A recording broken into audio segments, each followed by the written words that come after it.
You're watching Capital Connection from the Illinois State Capitol. Welcome back. Our next guest is House Democrat Sue Scherer, whose district covers Decatur and parts of Springfield. Representative, welcome to the show. Thank you. Thank you for having me, Cole. So just this week, Governor Pritzker has signed a few bills to help combat the teacher shortage in the state. This has been a passion project for you over the years, and these bills in particular are designed to help with stopgap measures for schools, help with substitute teachers, paraprofessionals, and really just helping schools fill these positions. Yes. Why was this so important to do now as we're coming out of the pandemic, as we're seeing some progression on the teacher shortage? Well, although there's been some progress, we still have a long ways to go.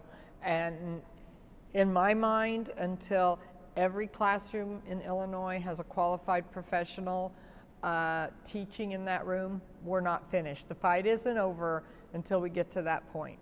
And when we get to that point, then the fight will become staying there and not losing ground. You say there's a long way to go. Just last week, the State Board of Education released data about the teacher shortage, saying they're in a better place than they've been in the past 8 years, saying teacher retention rate is the highest it's ever been since 2014, over 5,000 positions filled across the state. Is that what you're hearing on the ground when you're talking to superintendents, when you're talking to principals who are trying to fill these positions? Are you getting the same message? I'm not hearing that on the ground.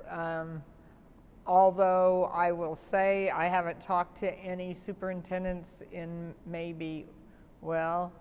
talked to one this week, but I really haven't discussed this with them for maybe a month. But I can't see all that change happening in just a month. And I'm not so sure, without seeing the data, it's possible some of those changes are north of I-80.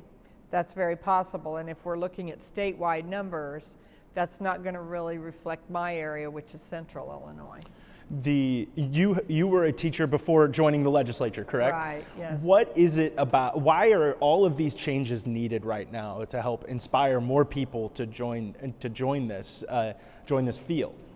Well, historically, if you look back since maybe the late 1970s, in the late 1970s, there was a plethora of teachers.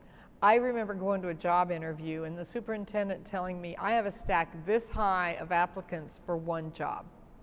And now it's just the opposite of that. I have that many jobs and one applicant. So over time, a lot of things have changed that I think have really caused this to evolve, and it's just like one thing caused another, and it almost was like a snowball effect.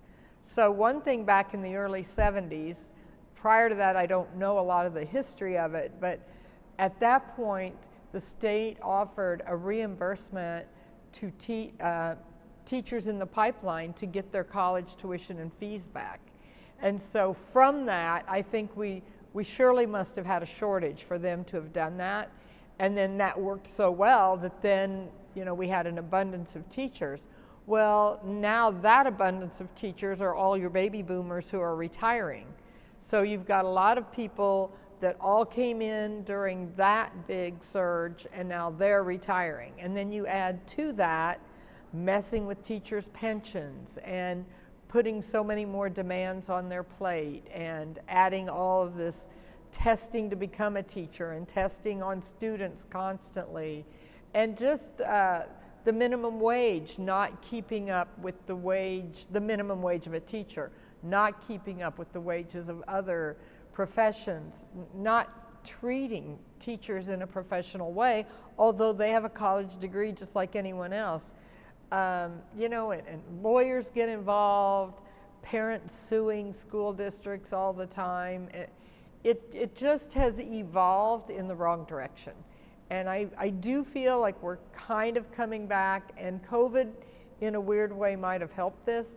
I feel like we're coming back now to respecting the profession, because parents tried to do this at home and they were like, man, this is hard. And then you take that times 25 or 30 students and it's difficult. I've talked with area superintendents about this, and they say they are having an easier time filling some positions, but there are others that are still just as difficult as they were to fill 5 years ago, specifically with those special education classrooms, those classrooms that there are those additional challenges. It may be smaller classes, but the children that they're teaching need additional resources, need additional oversight, things of that nature. When we're talking about incentivizing teachers, just, normal classroom teachers, it seems like you need to go that extra step just to fill those positions as well. And how do you combat that? Well, the 4 bills that were passed this last week, those are all good bills, and they are definitely steps in the right direction.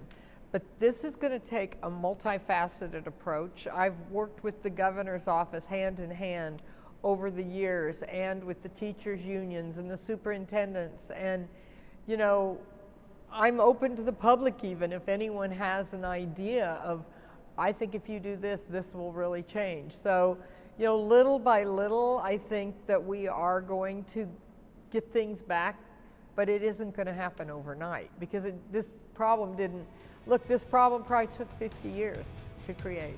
All right. Representative Scherer, thank you so much for joining us. We'll be right back.